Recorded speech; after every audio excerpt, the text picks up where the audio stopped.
Hey, everybody, we are live for the Classic FASERIP Podcast. This is episode number 8. We're talking popularity and resources. I am your host, Vince, sitting alongside my co-host, Nick. Hello. And Matt. Hello, everyone. So we're back. Yay! With a live show. We're back. We're live. That's right. Everybody who is on YouTube can listen to us live as we do this show and comment in and chime in and laugh at us if they want to, of course. Even point at us and call us names. Well, you can point at us. I don't know about all that, but why not? Yeah, sure. And I'm just taking a quick look. Yep, we are live on YouTube. I can see us all sitting there chatting away. Yay. Yay. Something actually worked, right? Don't worry. I'm not going to click on anything, Vince. Yeah, don't click on anything again. I won't. Sorry. Nick. Anyway, so let's get into the swing of things here on this show. We have a whole bunch of stuff for you tonight. Welcome to the channel, and we're the Classic FASERIP Podcast, talking about Marvel FASERIP, TSR's wonderful game that we all love, right, guys? Oh, yeah. Sure. Oh, yeah. Oh, no. Anyway, well, let's get right into the swing of things. Nick, we have some stars this week, actually. Yes, we do. We have one 5-star review to us from I can't really say their name. It's VIEBEYWB with a lot of symbols. But thank you. 5-star review. I would have did it on purpose to annoy us. I think so. I could read it and be like, $72 $2 something or another. Yeah. But I'll just call you V. All right, V says, new stuff. 5 stars, by the way. And says, great. On this podcast, I am a previous listener of RFI. Thank you. And a longtime AD&D player, and have found something new. All right. Never thought I would be interested in superhero gaming, but they make it sound so fun. Looking forward to starting this rolling. Well, I hope so. Because, with a smiley face, no less. Because you can find everything online now for free. Yeah, exactly. That's awesome. And, give it a go. It's very easy, very fun. I'm surprised as a longtime AD&D player, they did not hear about this game at all. Yeah, I'm actually kind of surprised, too, for the very same reason. I mean, played AD&D back in the day. More likely Red Dragon magazine. At one time or another, you saw advertisements for it, so I'm kind of surprised. Yeah. So this was like right next to the AD&D books when we played with Joe with games. Oh, Joe. The great Joe? Yeah. This is one of the games he also ran side by side with D&D with us. Was Did Marvel. he now? Yeah, we ran this. Do tell. Yeah. It's like this was the second RPG I ever got into. It started with AD&D, and then next thing you know, hey, I got the Marvel Basic box set. I remember the first time I played it, I was on a camping trip with the Boy Scouts, and we took it out. It was the basic yellow box set. Remember that? You just played the regular heroes. You couldn't make your own. And we had it all laid out. And our scout leader came out, who happened to be our pastor as well. He's just like, oh, no role-playing games. That's evil. That's part of that D&D Satan stuff.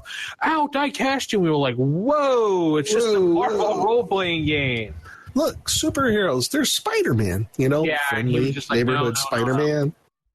Yeah, so then I remember he went to go do something or other with the council leader, so we all snuck off and we took the game out and we played anyway. So, awesome. Like most kids did. Amani Wolf is saying this system is so versatile and fun. They've been playing it for years and he still loves it. Or she loves it. I don't know if it's simple, versatile, and fun. Yeah, definitely. So versatile system, I love playing it. I think it's kind of stood up the test of time, in my opinion. There's 2 superhero games that I played over the years that stood out in my life. It's this one and it's Mayfair's game. I love Meg's DC Heroes. Yeah, DC Heroes I remember. I think my first one that I played might have been Villains and Vigilantes. You remember that one? Too, yeah. I really enjoyed that. It was kind of, because it was very D&D-ish, how the skills and everything were. too D&D-ish to me. Yeah, but I enjoyed it because before then there was anything Marvel related. That was about the closest thing you got, unless you wanted to get into Champions, which had to have a advanced degree in mathematics to make a character, which was insane. That's what I heard. Was it Heroes Champions? Is that the same game? Heroes Champions? Hero system, yeah. Yeah, the Hero system. The 5th edition rulebook is printed on like the really thin textbook paper. And it's I have it here somewhere. And there's lots of math, and basically you have to follow it step by step in order to actually. I have the book over here somewhere. It's like I've seen the book at the local Recycle Books, and for reference, my Buffy the Vampire Slayer book here. Yeah. It was like one volume of the role-playing game was this thick, and I looked at it, and it's like, this is volume 1 to play. I'm like, what? Yeah, Champions got just... Now, I remember I first got into Champions, like, there was a box set before that, it was like one volume as a hardbound book. They had a box set with really bad cover art to it. And even then, it took forever to make a character. But with that being said, you could make anything with that system, but it was so complex. I remember Heroes or Champions, whatever the Hero system had a fantasy one going for a while too. Fantasy Trip? No, that's not Fantasy Trip. It was a fantasy thing going. I think it was called Fantasy for the Hero system or something. I think it might have been just called Fantasy Hero. Fantasy Hero, maybe. That sounds familiar. So, I still even have a lot of stuff for Villains and Vigilantes, too. That was a fun game as well. I have the second edition book that I went and got. I had Jeff D sign when we went to North Texas a couple years. I was going to ask that. Jeff D, and he re-released that, didn't he? He did finally make third edition, and he did. I think they did. I don't know, Matt. You were following that for quite a while. What happened with that? Yeah, there was like a lawsuit over the trademarks, and but it finally got all sorted out. But it took much longer then because there was a dispute over. He thought the rights would revert back to him at this point, but the people that originally had the rights said, "No, it didn't. We want money." And So. Yeah, but Fantasy Games Unlimited went defunct, and there was something after that. Yeah. Let's see here. Mm-hmm. I'm doing some research. While he's doing that. Yes, because he currently has it as under Monkey House Games. Monkey House Games, okay. Yes. Well, anyway, I went to North Texas and I had him sign the box set just so I can have his signature on it. And there was actually a voucher in there that said, if you mail this in, you can get a free drawing from Jeff D. That's cool. And I said to Jeff, I'm like, here you go. Yeah. I handed him the paper. I go, where's my free drawing? He's like, yeah, we're not honoring this anymore. Would have been hilarious if he did, though. That would have been great. That would have been great PR right there for him. I know. Oh, well. Can't get everything, can you? Man of Wolf is saying Champions was so complicated, Marvel simplified things, and you can always add easy rules to suit your system. I made a simple rule that if a person rolled a 1, it auto-failed. I think we all did that, to be honest. Yeah. Pretty much. And really, is there on any chart a 1 that actually is a success? Yes. No. Yes. Not on Marvel's charts. Not in Marvel, but I know in another game system it is. Yeah, in another game system, but not in Marvel. So. Oh, okay. No. I know one system there is, the one by Tracy Hickman, that reverse D&D system that he had. Yeah, you know what? Aces and Eights by Kenzerco. It's reverse percentage, too, and a 1 is a success. Yeah. Oh, wow, cool. Or a 99, okay. I don't know. We need to get to the topic at hand. We've BS'd enough. We've digressed enough, huh? Yeah. So anyway. The meat of the show. Mm-hmm. You were going to say something? No, I was going to say, let's go. All right, then. I'm ready. So today we're talking about resources and popularity, and I'm going to try to tackle the resources first and get that all out of the way and talk about how we use it and stuff like that with some house rules, blah, blah, blah, blah. And then one of the other guys will take care of the popularity, which I don't really use too much, but I use it in a different way because I'm running a campaign right now, Marvel's X Universe, where they're villains, and the last 2 episodes have turned into weirdness, completely weirdness. And when we get there, I will tell you the story how we got Johnny Depp involved in the game. So, well, he's everywhere, you know. Yeah, it was just. Why are we not surprised? Yeah, no, exactly. So anyway, resources. You create your resources during character creation. You start with a typical 5. It can never go as low as a shift 0 or a negative number. It's just not possible. It's not allowed, because then you pretty much be a nobody. You'd be poorer than poor, dead, pretty much. Right. Shift 0 pretty means you're a pauper, you're a beggar on the street, you're a panhandler, you're something like that. That's as far as you can go. Though things can go into the negative, this is one of the things that don't. Also, when rolling up your character, an origin can affect the way your resources go. So a mutant, for example, gets a -1 column shift on that, and a high-tech hero gets the option of starting as a good resource instead I thought that was interesting how they going with the time when it was written, the whole thing with, how X-Men was really taking off then in the early mid-'80s. They threw in like the whole anti-mutant thing in here, that if you're a mutant, you're a -1 to your resources. Yeah. Well, wasn't the whole mutant initiative or anti-mutant initiative going on during that time? Yeah. Well, I think was it 1980? It was that started the whole Days of Future Past storyline, I think. Pretty sure about that. Yeah, I think so. Can't judge anything by the movies anymore because they always just right. Yeah, they're good. They skew things. So yeah, and also Moira McTaggart's son Proteus, kind of the ultra mutant who can like warp reality. Yeah, kind of left a stain on the face of mutant kind. Yeah. Also, since you can, so as a high-tech hero, you start as good, or you can choose to roll on the ability modifiers table to modify it for good or worse. So you could start with your typical and roll and get better, like good or excellent, or you can get worse and go down to a poor, which sucked. But yeah, there were some trade-offs for mutants, as I'm being told in chat, which I just kind of glossed over because I wanted to talk more about the resources. So, but it is true, with the trade-off of going down for the -1 on your resources, you do get an extra power or an extra column shift, depending on what your GM allows you to do. So, thank you, Anwolf.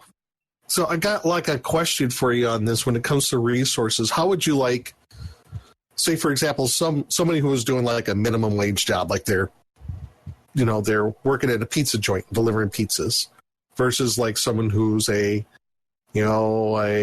manager of the local telemarketing agency or something like that. How would those figure on the scale? There is a salary table of common jobs in 1980.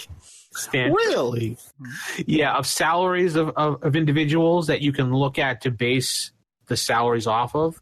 Oh. But another thing I don't use in the game is resources too, because we have villains and there's such a constant flux of cash and everything. But I'll get to that more towards the end of this. Okay, I just kind of wondering about that. Just popped in my head. So you can roll on that table, and you can do good. You can do a lot better, or you can do a lot worse, depending on where you land. So that, or if you're high-tech hero, you can say, nope, just give me the good.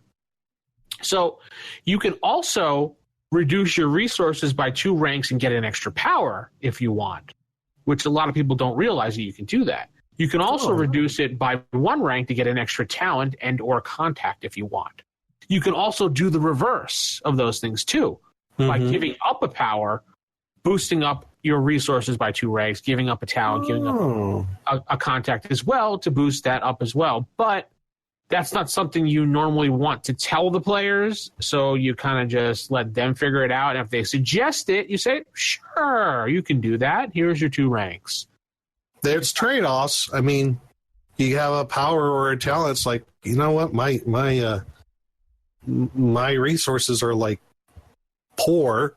It's like, I want to boost that a little. You have ways of doing that then at character creation, basically. Or even later on, right? I guess.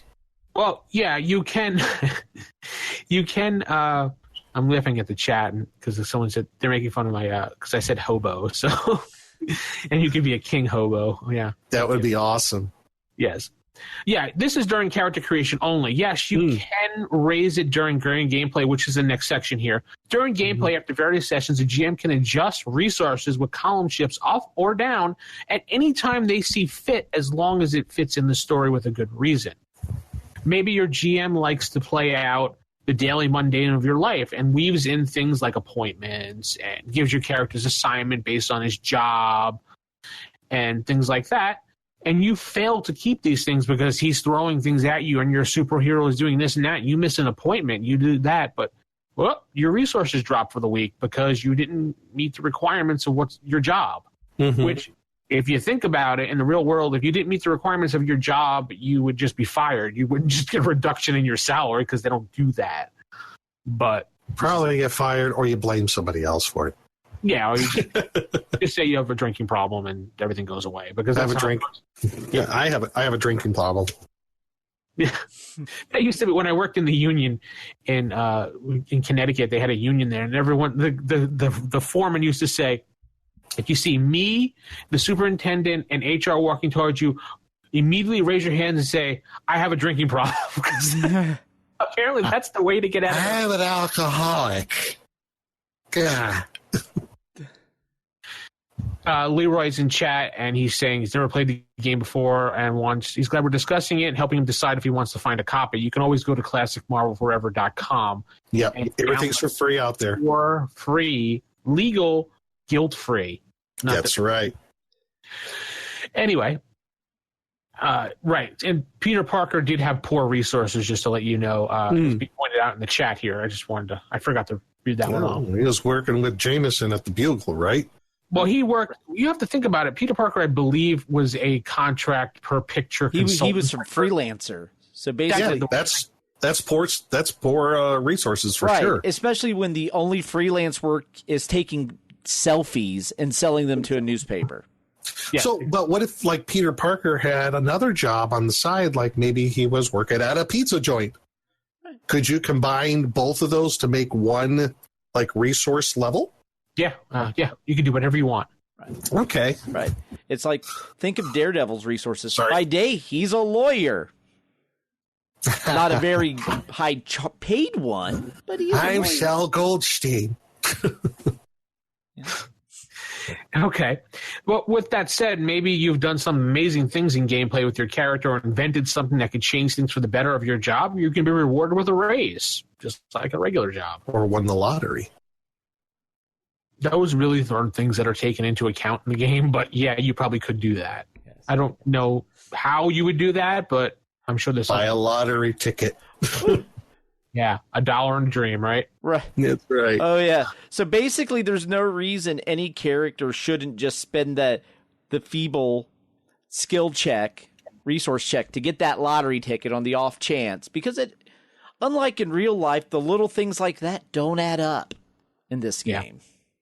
Yeah, but other things can happen. When you win the lottery, you're going to try to find out who you are. There's no real monetary system in the game other than this fluctuating chart. So It's kind of hard to equate salaries and money to actual resource category or columns without comparing that one chart I referenced in the judge's guide, which can give you a basis of where things land. But that's as close as they ever got. I had to kind of figure out on my own based on that when I did my villain. But we'll get to that in a little bit. Okay. Now, also, there was a resource feat that was introduced in the advanced set. It's kind of like a credit check whenever you want to buy something. And the basic yellow box, they had a point system for buying stuff. Never really understood that either. But the credit check seemed like a little bit more easier to understand. So if you want to buy something of your resource's value, you would have to roll on your column. So, for example, you were going to buy, I don't know, you were going to lease a car or something. Which I just did recently. Okay, good for you. And no, I wasn't making fun. I just good. He passed his check. He passed his check. So basically, say you figure out that Nick goes to rent a superhero Nick, Super Nick, wants to rent a car. And he finds out that his resources are excellent, and he goes to the dealership and he needs excellent to lease that car. So what Nick needs to do is roll a yellow result or better to purchase or lease that car. If you get below that, such as a green or a white, you fail. Failure means you can't purchase anything in game for at least a week. So Super Nick is taking the bus for another week in this costume. Sitting at the bus stop. It's me holding on to the top there. I did get a new car going. 2018 Jeep Renegade. I love it. Wow. So anything below your rank, by 1 or 2, you would just need at least a green check for it to happen. Anything 3 ranks below you, it's automatically done. There's no roll needed. People are saying in chat, no car for you, Nick. You'll come back 1 week. Yes. So now, with that said, things that are above your rank are just not possible to purchase based on your resource salary or your resources. So what you need to do is you need to go borrow a loan from the bank. And I've done that before. Whenever I read this rule, I think of that whole Ghostbusters thing from Ghostbusters when Ray put his house up just to buy the Ghostbusters headquarters. Everybody nowadays has 3 mortgages. Yeah. And that crappy car that he bought, which turned out to be awesome. But well, yeah. So you need to borrow a loan from the bank, and then you have to, while you do that, you're allowed to bump up your resources by 1 rank. That's it. 1 column shift, and then you have to wait 1 month in game time before making a major purchase again, because you're considered to be paying back the bank during that time. Now, what? Buy a burger, no roll needed. Yeah, that is true. He's saying in chat. Yeah. He was too poor. Unless you have feeble resources, then you do. You better buy out that value menu meal. That's all I'm saying. You could still afford that $1 burger with the feeble. So hush, hush. No check. Are you sure? No check needed. No check. It's only $1. I think you have $1. Scrounge around in your car looking for change. Exactly. But if no one can get resource 0. You can go as low as shift 0. Okay. That's like a panhandle. You're just dirt poor. Yeah, you're dirt poor. You beg for money. You have no job. You have no house. You have no clothes. You have what's on your back. That's it. You're a hobo. Yeah, you're a hobo. Shut up. Okay, so with a shotgun. Now there is a house rule that I've used. There's nothing in the book that says you can't do this. I didn't see anything about this, but you can combine resources with your fellow superheroes to get higher ranks to purchase something. So I have an excellent, you have an excellent. We add them together. I don't have a book in front of me. What rank does that add up to? Excellent and excellent would be an incredible if you add the numbers together. Okay, excellent, incredible. Thank you. Yeah, be incredible. Absolutely.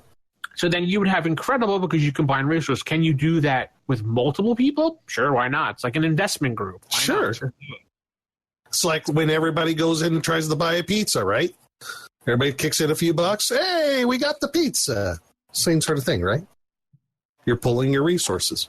I don't think you'd pull resources to buy a pizza, but yeah, sure, the same principle. Well, we do it all the time. How much you kick? How much are you kicking in for the pizza? How much are you kicking in for the pizza? No. Pizza's on Nick. Okay, fine. So for my game with my villains, I scrapped the whole resources system completely because all they've been doing is stealing cash and robbing things and destroying things.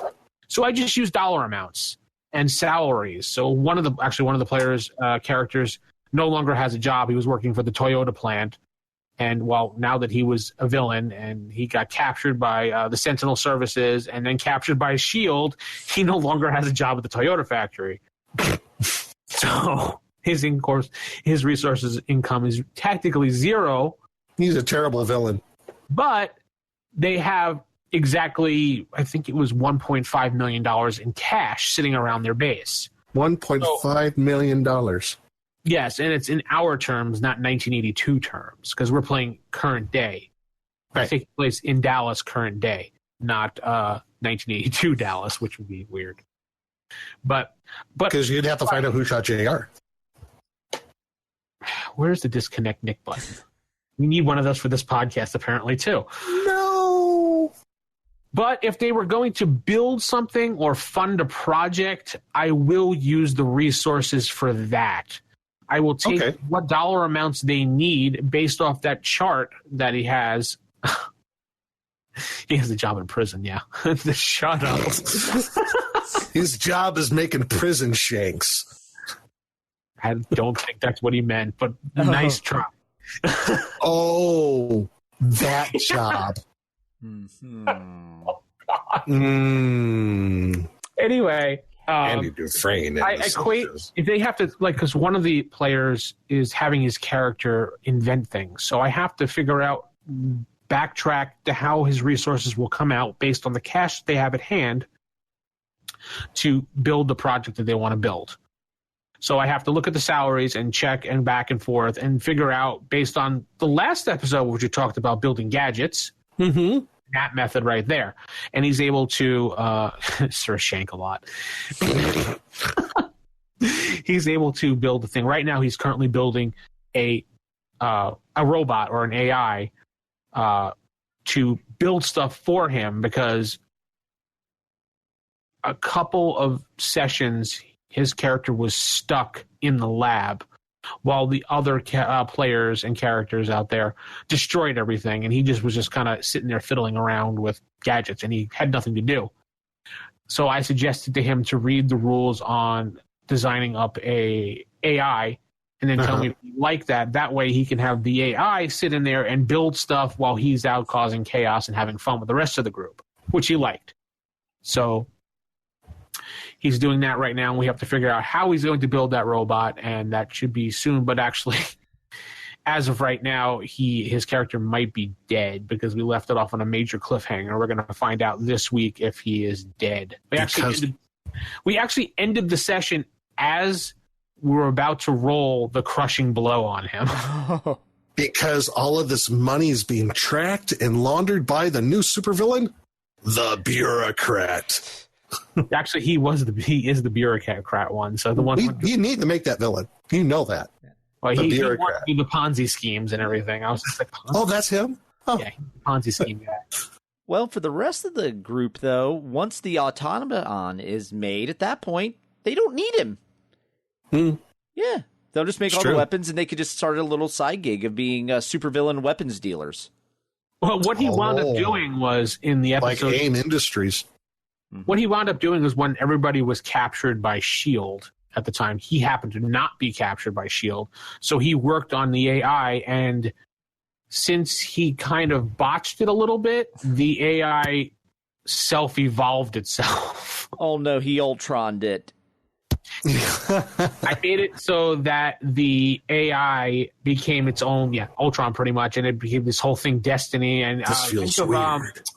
Vision? No, think of the show. You ever watch the show Eureka? No. Oh, I've caught bits and pieces. Okay, well, there was an AI that was inside one of the bunkers there that would talk to them and do stuff for them. I kind of made it like that. Oh, should have made it like the computer on the Heart of Gold. Hi, guys. Or he was like, or he was like Hal. HAL 9000? Yeah, kind HAL of like 9000 from 2001. Yeah, like a verbal speaking TARDIS. Dave. But the thing did stuff. Like I had like these little panels in the wall, and little hands would come out and give him things and stuff like that. And the AI was in love with him, and the other character, he would talk like this: "I'm the AI. I love you, William." Things like that. It was like just share and enjoy. And share and enjoy. To the point with when the other characters were doing stuff, he'd be like, "I don't think you should do that. William would not like that. How about you have some gas when you go to sleep? Would you like some comforting music and gas so you can fall asleep faster? What do you mean gas, stud?" Gas. It is like on the Hitchhiker's Guide episode where everything on the ship is like trying to make what's his name like comfortable, and everything is like, I just want a bloody cup of tea. You want dried leaves boiled in hot water. That's it.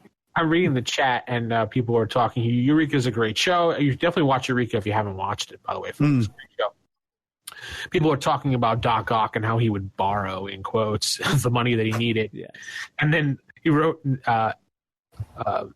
Amanda Wolf wrote, Doc Ock would borrow your neck with his, and I thought it said testicles, but it says tentacles. That's why I was laughing. I was like, that's some big-ass testicles going on there. Like, hey. Jeez. So that's the resources feat and how it pretty much works going forward, how we use it in my game, how you can use it in your game. It's not that complex when it comes to doing things inside games. You basically just figure out what it is you want to buy, see how it is versus your chart. If it's too high on your chart, combine your resources or go and get a loan from the bank and do a credit check roll. If you can't afford it and you miss, you just can't buy anything for a while. Should have used karma. I don't know. What else am I going to say? Yeah, it was like, for me, there's some I like if they wanted to buy something really expensive, like a few ranks above, I would let them do like the whole credit check, except overextend themselves to the point where if you're willing to take a resource decrease by a rank, I'll let you go up like 2 or 3 ranks, but showing you over leverage yourself on credit to get something. Yeah, there's a huge difference between buying a plane ticket or the whole plane. Exactly. Right? It's just like, say you wanted to buy a house on a nice little mortgage and you decided to overshop a little bit. Well, I would say you could do that, but in order to stay up with your payments and not lose the house, we're going to have to knock your resources down like a column shift until said thing's paid off. Just as a way to let players get bigger things, so that way they can even use it as a depleting resource. He could be like those families in the late 90s, early 2000s where they have these beautiful houses, but nothing in them. Exactly. They're like literally sleeping on mattresses. And then if it's something like property or something and you want to deal with the consequences of losing it, I'll be like, okay, you can have your resource back, and now you get to go through foreclosure. or we repo your new sports car. Send out the repo, man. Hell yeah. This chat's like a comedy routine going on now. Awesome. You just so poor you can't afford the OR. That's right. Amanda Wolf, good job. Good job. Anyway. Excellent. That's right. Now we head over to popularity. One of you guys want to tackle that one? Well, I could try that. I could give it a whack. Oh, boy. Okay. So, when talking about resources, popularity can fall into that. They can interact in a lot of ways, wouldn't you say? Yeah. It's also a far more fluid than your resources. A far more dangerous thing. Yeah, it'll go up and down, and it can be rather fickle. Oh, most definitely, sir. Most definitely. If all of a sudden, oops, you didn't defeat the supervillain and a skyscraper fall down, guess who's taking the heat? You are, super guy. That's right. So there is a chart you can look at that too, but go ahead. Yeah, there is a chart. Like on page 40 of the player's book, there's a real basic rundown on popularity and how it works. But yeah, create during the origin of your character your initial popularity, and it comes into play anytime when you are in contact with other non-player characters, be them villains or anybody else for that matter. It's kind of like the charisma and comeliness stats for first edition, if you want to look at it that way as an analogy. They do have different popularity for your secret identity and for your public identity for your hero. Now, sometimes, depending on the type of character it is, those two pretty much don't exist. Your hero persona is you. Like, for example, well, I guess not hero persona, but a villain persona like Victor Von Doom. Right. Everybody knows who the hell he is. Right. They're one and the same sometimes. While Peter Parker, not everybody knows he's your friendly neighborhood Spider-Man, right? Right. So sometimes, and there's a really good Dragon Magazine article that Vince found that I'll get into a little bit later on here, where you could get even more detail about popularity and your personas, either be it public or private, and how they can be calculated using the rules here in the game. But initially, you have your secret and your public identities, depending how you play your character. It could be just one. It could be just one number, because they're one and the same. Like I said before, like about Dr. Doom, for example. Doom. Yes, Dr. Doom. Who always talks about himself in third person. Yeah.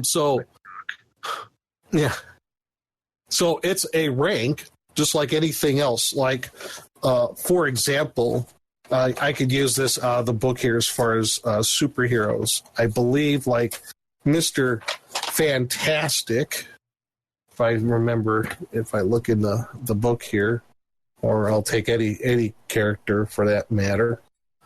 Right. I think Mr. Fantastic, he was, his popularity is like 50.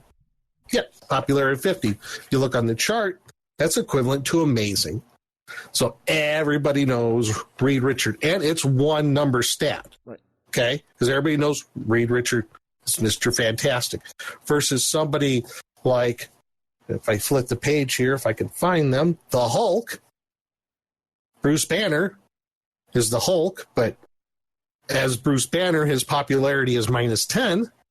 As the Hulk is popularity 10. So there's the two differences there. Nick? Yeah, I believe. I have a request that people want you to discuss popularity and Christopher Walken voice. Oh, I could do that, I suppose. Because Chris is a popular guy. It's crazy. It's nuts. Mockingbird is a Mockingbird person. I think he's just going to keep rolling with it. Go ahead. Popularity 30. It's nuts. It's just one number. I don't know. It's crazy. Yeah. Anyway, there. I did it. I could continue, but it'd just get way too silly. It would never get done. So you have this, either both of these numbers. It could be, for your secret and your public identity, or your one single identity number. And then when you can make a roll depending on the chart, like for Mr. Fantastic, who we said is amazing, if they need to, they're interacting with someone who's friendly, like the ultimate fanboy, right? Okay, you're the coolest guy. You're my favorite. So all you would need is, on the scale, is a green skill roll. It'd be a green colored success roll based upon how friendly they are to you. A neutral person would be like, yeah, I heard of you. Impress me. Yellow success, you would have to get up the yellow success for your roll. But unfriendly person, it's like, yeah, I know who you are. Last time that you were out with the rest of the Fantastical Four, you dropped a building on my family's house. Well, why is the unfriendly person from like a mook from Brooklyn or something? Because it's New York, and that's where the Fantastic Four are. Everything is in New York. Sorry. Right? The Baxter Building is in New York, if I remember correctly, right? Yes, it is. Thank you. It's not the DC continuity where it changes every time. Right. A hostile person, probably Dr. Doom. There's nothing that you can do. There's no role that's going to make them feel better about you. So that's just some analogies I threw out there as far as when you have to make a role based on your popularity. It depends on how the other person perceives you. So if you fail on the role, the outcome, it depends on how friendly that person was to you. Like if that person, the fanboy, you fail the role for one reason or another, they would probably be like, oh, okay, all right, yep, I still like you. Versus Dr. Doom would say, Dr. Doom will vaporize you, because that's what he says. He talks in third person. So there you go. That either, too. Yes, Dr. Doom shall vaporize you, pointing at you like so, like in Jack Kirby's artwork, like so. So, like that. No? Fine. I failed my role for popularity, apparently. Yeah, Matt and I just became neutral. Yeah. What else is new? So your popularity as your character goes along through the game can increase or decrease depending on their exposure, I guess, to media. Also through word of mouth and various other ways. You can spend karma to increase your popularity, but it's not recommended. It's kind of like, walking down the street and just tossing money down the sewer. Right. Yeah, they did. What's that? I was just saying, because with popularity, it's the one stat you actually will increase through your actions. Yes, and I was just going to read about that. In page 40 here of the player's book, there's a list of... Now, this obviously is not complete, but this is a good basis to go by on what you can increase or decrease your popularity by. Defeating normal villains like just regular mooks is nothing. But if you costume villain, increases your popularity by 2. You're defeated in public, though, it goes down by 5. That's pretty steep. Well, you have all eyes on you, so yeah. Right. I mean, you defeat Doc Ock, but if Doc Ock kicks your tuchus, well, then you have to think that is in 1982 terms, right? Modern day terms. I would say some of those numbers are multiplied now because just about everybody now has a phone that they can record. And look at that, Super Nick just got his butt kicked. Look at that. Well, that's a very good point. That's why I'm saying that this basic table here is very basic. This is something, if you're looking at 2018 standards with multimedia, with the internet, with Facebook, Twitter, Snapchat, etc. You get caught in the newest viral video of you getting your butt kicked by, then the next thing you know, you're the laughing stock. Good example. Remember the movie Kick-Ass? Yeah. When he first went out, what happened? They're out there with their phones, and what happened? His popularity just went all over the place on the internet. Yeah. So, but it's a double-edged sword, as we all know. It's like, got that on the internet, but what if he gets kicked in the twig and berries and falls down, and the villain goes ha ha ha ha, ha and runs away? Right. Yeah. Just like that. Just like that. Then your popularity may either go up, but in a negative way. Right. You might. That's another kind of, I guess, another facet that you could do. Maybe your popularity is going to go up, but it's a negative popularity. You know what I mean? Right. It's like there people that are very popular, but no one likes them, like the Kardashians, for example. Wow. They're hard work. No, I can't even say that with a straight face. Hard working at what? Right. Being popular. I'm now envisioning what Peter Parker would be doing now. Instead of taking photos of Spider-Man, he'd be doing live streams. He'd be doing selfies to try to increase himself. I could also see a hero or trying to stage defeating costume villains, like dressing up some just regular Joe in a costume and beating him up, posting it on the internet to get some good pub. But once you get a karma hit for that, though, because you're not really defeating a villain. Right, but it helps your popularity. But that's the thing, though. Your karma is going to go down. But what if it would go down by equal amount? But what if you took out just your regular purse snatcher, but then you decided, okay, we're going to redo this. I'm going to dress you up in a costume, then meet you. That's one thing I'm thinking of right now, and you kind of alluded to this, Vince. With today's standards, if you had actual superheroes not only all the legal issues that you would have where they would fall in, but when it comes to the media, and in my opinion, I would see a lot of superheroes and maybe even villains for that matter self-promoting, like having their own Facebook page, or they're on Snapchat a lot or something like that. Dr. Doom fireside chat? No, not necessarily. Yeah, because he's like... He would. He's a ruler of a world. He would sit there and talk about himself for 30 minutes on Twitch. Remember, in third person, too. Could you just imagine in 1982 terms, remember when Cobra Commander used to break in on G.I. Joe every 5 seconds? If he had Twitch or YouTube, this is Cobra Commander. I'm back with another episode of the Classic FASERIP Podcast. Destro, get me my beer. Very good, Cobra Commander. Go on. I don't know why. So you do like... I can see the point, though. You make a valid point that self-promotion of superheroes.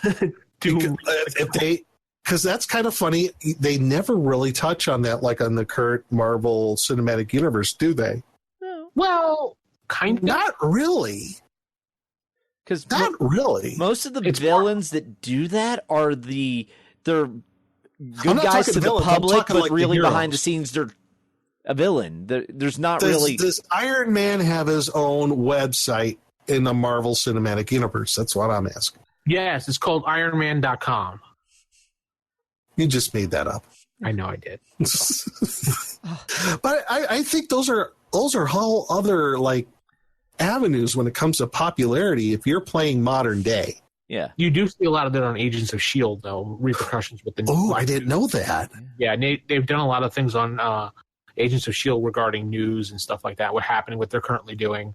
They do kind of tie in Marvel Cinematic Universe, but not this season so much. They were, but they show the good and bad points of modern media, and how it could affect a particular group like S.H.I.E.L.D. that you're talking about. So that makes a lot of sense.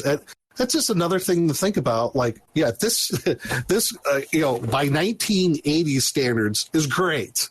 And for example, have you watched The Gifted at all? No, but I've heard of it. I heard it's very good. So they did use quite a few things of them catching them on film and putting that on the news, like people catching them with their cell phones when they did their powers, and that got broadcasted. So that's another way of how it would work there. Oh my God, these mutants! Mutants are bad. Look what they can do. Things like that. So to kind of tie this into the Dragon magazine article, it's in Dragon 154, and the article was called "Who Was That Masked Android?" And it's a very actually interesting read, because now you're kind of kicking it up a few years. So this came out in 1990. You're right on the cusp of really the internet coming out. You still had Usenet and all that jazz, but still. Al Gore was still signing the paperwork. That's right, with because the core of the Earth is several million degrees. Put it in a lockbox. Put it in a lockbox and put it away. Excelsior. Gonna hunt man, bear, pig. Yeah. So it gets into this article about, could be much more to this popularity score than just your secret and then your public identities. I mean, what's the quality of your disguise? What are the precautions that you're taking for your secret identity, if any at all? You also have your secret profile, meaning is your secret identity a newsworthy figure or a total non-entity? Is your super profile the same sort of way? Confidants, people who possibly, the number of people who may know your secret identity. It takes all of those things into play, and they're based upon certain rankings on the chart. For example, the disguise. Spider-Man has a good disguise. Costume covers the hero's entire body, versus someone who's poor. disguise. Flimsy precautions are taken, such as wearing a domino mask, like Shadow Cat. Or what if we take it a step further and they just take off their glasses, like Superman? Well, that's DC, and that's just a whole other thing. Versus all the way up to the other end, the hero has an unusual or extremely thorough disguise involving a total physical change, like the original Thor, who was Donald Blake. He became Thor, right? That's disguise. Oh, and so on. And that his was monstrous. Okay, and they did the same thing with precautions and confidants and so on and so on. And this can tie into taking all that together, probably ties into one, if you wanted to, one entire score for popularity. Or you could have it as separate scores for your character. Depends, I guess, how far detailed you want to it. Reading through this, I thought it was very interesting, and particularly when you're talking about the secret and the super profile, the public profile of the superhero, and talking about today when we're talking about multimedia now, how those things can affect those sorts of things. So I highly recommend reading through this article. It's about 2.5, 3 pages.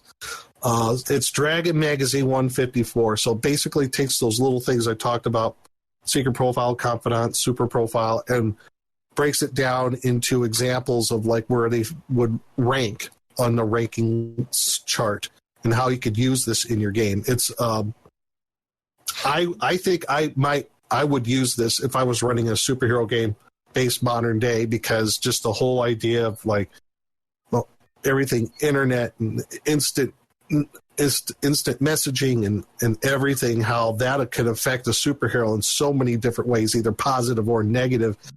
You need to be multimedia savvy to be a superhero so you can keep on top of these things. If not anything, you might have to hire an agent to keep all this stuff together. You know, I mean, it could lead to those sorts of things. Right. Who knows? And then I could see you getting caught into the idea of being the superhero, and you're too busy doing the merchandising and signing the 8x10s to actually go fight any crime. Right. You're so involved with that, and you forget what you're really doing this all for. Right. Not for the popularity, but for saving lives. Right. Winning the hearts and minds of people through good deeds, not through 8x10s that you've signed. Doing the con circuit, just doing the loop, go town to town, sign some autographs, take a picture. It would make a very interesting arc for a character, see how far they might go down that path. And, there might be the one guy who says, "You're no hero anymore. You're just a chump. Right. You sold out." Yeah. Now I'm starting to perhaps sound like Jack Nichols. Yeah, like how I talked earlier about faking beating up costume villains. What if someone built their entire rep by doing that as like a superhero? Yeah. They were basically BS. The Kimbo Slice of superheroes. Yeah, it was total BS. Yeah. They weren't really doing anything. Right. So at that point, everyone knows them. They think they're the greatest superhero ever, but they never actually stop anything that's real. Ooh. And then they get thrown into that situation where, now something's going on and everyone's looking at them. Why aren't you saving the day? Yeah. But this also can affect your resources, right? And the more popular you get, can affect the resources. Yeah, you were talking about going on the con circuit, saying 8x10s, having action figures of yourself. Merchandising. Right. But here's the other thing, though. There's another aspect I think you might have. I don't think a whole lot of players, let alone referees, might take into consideration is copycats. Mm-hmm. You know, copycat superheroes. Yeah, true. Yeah. I mean, they kind of touched on that on, if I remember, was it in the second or third Batman film, where he's trying to take out Scarecrow in the the Dark Knight Returns. Dark Knight Returns, yeah. He was trying to take out the Scarecrow in the parking garage, and there was a copycat Batman. Mm-hmm. Yep. And I remember in the Dark Knight comic book, same thing. There was like the Cult of the Bat or something like that. Right. Yeah, they were all followers of Batman. Yeah. Who's to say that wouldn't happen with this? You know, you got copycats, maybe some weird followers and stuff like that. Got some groupies. TMZ's now stalking you for candid photos. Yeah. Mm-hmm. I did that in my actual play podcast, actually. One of the characters in the group, he was going for a certain look and a certain feel for his villain, and I had someone come on TV and do a whole statement saying he was the same character that the player wanted his character to be. And after a little research and everything, he found out it was a childhood friend from back in his day, and they discussed things about how they wanted to be super villains or superheroes, and that's how this guy... I kind of equated like that, and so he wound up going and finding him and killing him. But wow. Well, I mean, think of this. Like, what if it was like what? I'll take Spider-Man, for example. Spider-Man. Maybe there was like a copycat Spider-Man, and they looked exactly like him on the top of a building. They caught some crook, and they dropped them from the top of the building. It's all caught on video. How the hell is Spider-Man going to say, that's not me? That was some other guy. You know what I mean? Didn't they capture that on video when Gwen died from Spider-Man? Oh. Wasn't that captured on video, and that's what kind of destroyed him for a little while? I don't remember. No, I don't think that was. No, it was just he was blaming himself the entire time. He was blaming himself because when he shot his whip, the catch Gwen snapped her neck. Yeah, broke her neck. Yeah, that's right. Because of the force going down. Really but sad. I don't know if it was captured on camera or pictures were taken, because that was back in the 70s. Well, they did an updated one of it recently. Did they? Yeah. Oh, I remember the original one. That was a big controversy because, you know, Gwen, major character, and getting killed, everyone was like, no. But, yeah, you know, what if there was like a copycat, you know, like, of the X-Men or something like that. I don't know. Why? Why not? But but you can see there's a whole different way you could just run with that as a referee to cause all sorts of problems for the player characters. Right. So or imagine like with J. Jonah Jameson, and he likes the fake Spider-Man more than the real Spider-Man, so he pushes fake Spider-Man, and there's a slight difference. So that's the real Spider-Man. That's the imposter. Oh, my God. That's just mean. Yeah. So word got out about how he killed her, and Bugle? Bugle. Yeah, Bugle blamed him. So. Yeah. Yeah. So those some very interesting aspects when it comes to popularity that you might want to consider when creating characters and throughout the campaign. Now, Vince, you use something that's the opposite of this for your campaign called Infamy. So would you enlighten us on how that works because of villains? No, not at all. No, I'm kidding. Okay, fine. Moving on. So I use the same kind of chart that's in the book, but I kind of reverse the things, and I use this more so as the villains get in trouble, the more their infamy score goes up. Like right now, 2 of the 4 characters are on the wanted list by face and by name. On, you know, you ever seen those billboards on the highways when you're driving of people wanted criminals? They have them all over here in Texas. Mm-hmm. Yeah. They have that where you guys are. So 2 of their faces are up there with their real names. So their infamy is pretty high right now for being a criminal. Granted, a lot of people don't pay attention to those things, and they kind of just, you know, you look at it. Can you tell me the last name you saw looking? No, probably not. But there are some people that remember those things, so they're up there pretty high. Also, one of the characters is known by a new name that the media dubbed him, called the Metal Adder. So whenever he's mentioned, that name is mentioned, he kind of, you know, people are like, oh, the Metal Adder. You know, the Metal Adder. And so this is where Johnny Depp comes in. Oh, okay. You were alluding to that earlier when we came on the show. So these characters got captured by the Sentinel Services and S.H.I.E.L.D. in a joint effort. Remember I was telling you the last time they were going around town and they were just causing earthquakes and destroying things? Mm-hmm. Then I had the Texas Heroes, the Liberty Heroes, come and knock them out and capture them, which handed them over to the Sentinel services, which handed them over to S.H.I.E.L.D. for processing. And then they wound up waking up on this like stranded island with only a building on it and an airplane hangar, and it was run by an organization called COIL. And they couldn't figure out who COIL was, but it's a front organization for Cobra. Yes, it is actually, but I used the names of really? Yeah, actually, COIL is a sub-organization that they used in Cobra. They used it for like one. Well played, sir. Well played. It never went anywhere, but it was a sub-organization that Cobra Commander used for covert operations. But anyway, of course, everything I'll make a subsidiary of Cobra called Coil. Well, very good, Cobra Commander. We'll do that. We'll work on this. We'll put a button on it to destroy everything. Excellent. And then Matt should come in with this Zartan impersonation to echo his voice. And Matt, I got nothing. I barely remember Zartan. I have the figure. I know what he looks like, but he sounded very English and snarky. Yes. I need to go back and rewatch G.I. Joe now. So, yes, we have to do that. Let's do a G.I. Joe podcast next. And so what they wound up doing was one of the characters has super speed, kind of like Quicksilver or the Flash, whichever one you wanted to. So they wound up running across out of the island across to where they thought the land would be, which they wound up in California, and they wound up in Hollywood of all places. Random rolls because they decided that since they were tired, they needed to get a car. They had no money.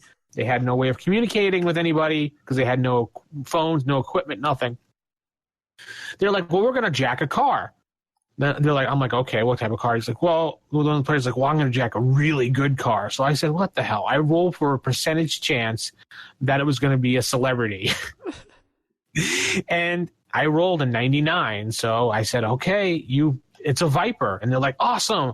They yanked the guy out. I go, as you yank him out, you notice it's the infamous Johnny Depp.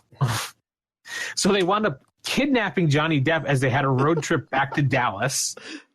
And one of the characters in the car became friendly with him and started up a bromance with Johnny Depp. And they wound up making prank calls with Winona Ryder and Jim Belushi along the way. This all happened during the show, yes. And basically Johnny Depp got, Stockholm Syndrome pretty much with one of the characters.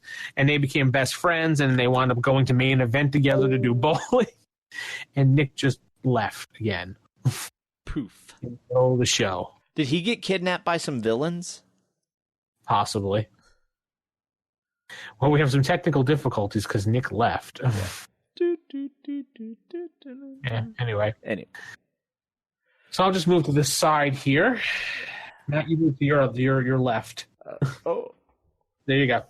There we go. And I don't know what happened to Nick. Sorry, guys. This happens sometimes.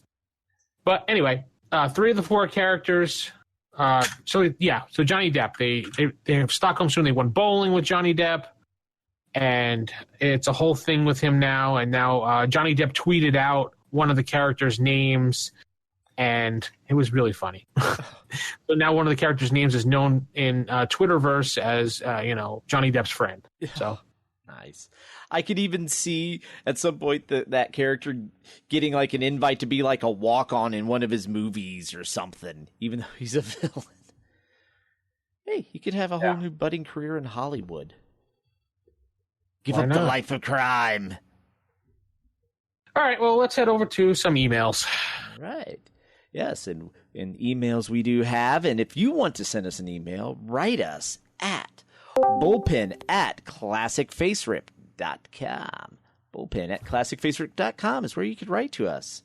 Hey, Nick is back. And he returns. I make fun of Cobra Commander, and he intercepts my call and kills it. Yeah. we were concerned you might have been kidnapped by some supervillains and get Stockholm Syndrome. Like I said, Cobra Commander. I will never make fun of you ever again. I promise. Yeah, don't fiddle with anything on your computer, Nick. I didn't. It just dropped. I swear. And then as we go to our emails, and our first one, Steven writes in, and just adding on to when we were talking about gadgets, a few things that can also give you some benefits to creating gadgets. weapons tinkering, like if you go into the Ultimate Powers book. It gives you more freedom than in accomplishing the resource feats when designing and creating weapons. And then there's also hyper invention, which gives you a reason bonus when creating objects. So that lets you reduce the resource cost by 2 column shifts if you have that. So it's another way if you want to be your superpower, the Tinkerer. Then those are things to look into to make it a little easier to make things. And then there's also just like, you give some examples of just some villains like Aranzola making the Doughboys. And there's just all kinds of characters out there that have made little, like their Doombots or automatons to do that chaos for them. So, and then also we have Keith writing in, who put together the Golden Age source book we talked about. And he has the vigilante rules in that source book from the Dragon Magazine article we referenced. So a great way to get it would be that. And then also, Keith also wrote in that in the Silver Age book, there's tons of Easter eggs and lots of self-referential stuff because they were going for that feel of that classic comic book, those old ads that I think we're all kind of nostalgic for. Yeah. So, and he gave us kudos for getting a few of them, and he is going to put together and compile a master list of all the pop culture references hidden in there.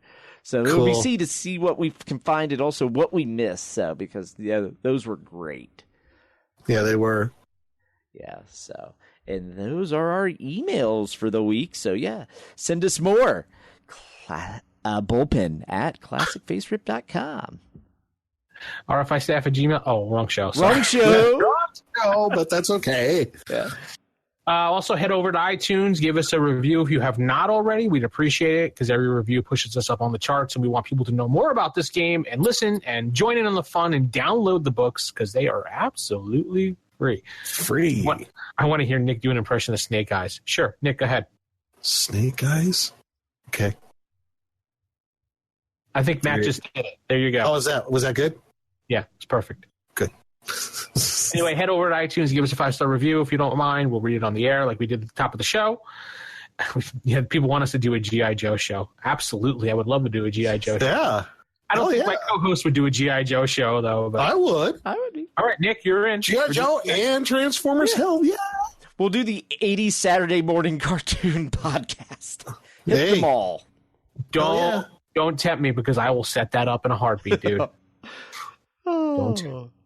All of a sudden, I'm having flashbacks. There's a website, whenitwascool.com, and that's all they do is nostalgia stuff, like from the 70s and 80s. And I would love an excuse to watch the 70s and 80s cartoons again, to recap them for a show. Yeah.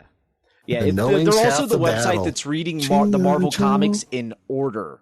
So they're starting with the stuff from the 60s and reading them in chronological order and doing a podcast as they go along. Yeah, I listened to it. It's okay. I mean, it's just they're basically reading it as they're reviewing it. Wow.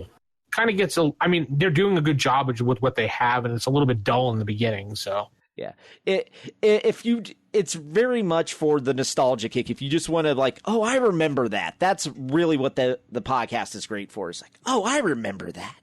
It's that nostalgia kick. There's a couple G.I. Joe cartoon based podcasts that are audio form, but I've listened to it once or twice, and they're not bad. But what about Transformers? As far as I know, there is no Transformer cartoon recap. They talk about the comics, they talk about the toys, but I don't think there's a cartoon recap one. Right. As far as I can tell. Yeah, I don't think so. I'd have to look. I mean, you can get you can watch the Transformers, all of them, pretty much for free at this point online. Even if you have a Roku, there's a channel on there, Hasbro Free. Hasbro Free Studio, it's called, or Hasbro Free something. Oh, okay, cool. It has all the G.I. Joe stuff. It has all the Transformers, all the series, all the G.I. Joe series, going from the original all the way up to the modern day ones like Resolute and stuff. Okay. Has all the Transformers up until, I said, Armada, whatever it was called. Okay, yeah. So it has Beast Wars. Energon or something like that. It also has Conan the cartoon in there as well. And there was one more thing I can't remember. That Conan cartoon was terrible. Yeah, it was. Yeah. Oh, my God. Robert E. Howard is rolling in his grave. Wait, I got an idea. Uh-oh. We can do a Super Mario Brothers Super Show recap. Oh, yes. No. Have you ever watched Video Power? Yes, I have. Oh, yes. Where Bigfoot and that talking tomato quick. Yes. Or, I thought you were talking about like Saturday $6 million man Supercade. Bigfoot. Saturday Supercade. Oh, my God. The cartoon that is like lost to the abyss. On the internet, not even... the entire series is not anywhere to be found because so many different companies had rights to those characters. It's just an illegal mess to actually try to release. So there's only like segments of it out there. Oh, yeah, Supercade, right? Yeah, because it had Kangaroo, Pac-Man, I think Pitfall, a bunch of different ones. Q*bert. Yep. So, wow. Yeah, the Saturday Supercade. Well, you might as well. No, I'm not going to say it. I'm not going to say it because that would happen.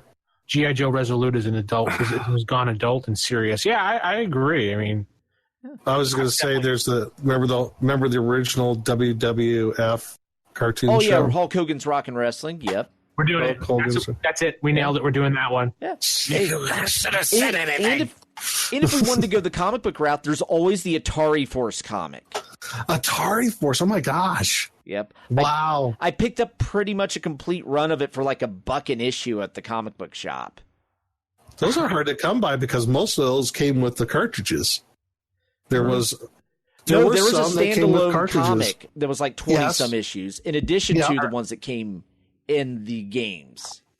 Yeah. Okay. Okay. Let's cut the comic book cartoon nostalgia here, and we need to wrap this up. So we're going to say goodnight, everybody, and don't forget to write us in if you have any questions or comment at bullpen@classicfaserip.com. I got it right. Yay. Yes. Yay. Good night. Good night. Night.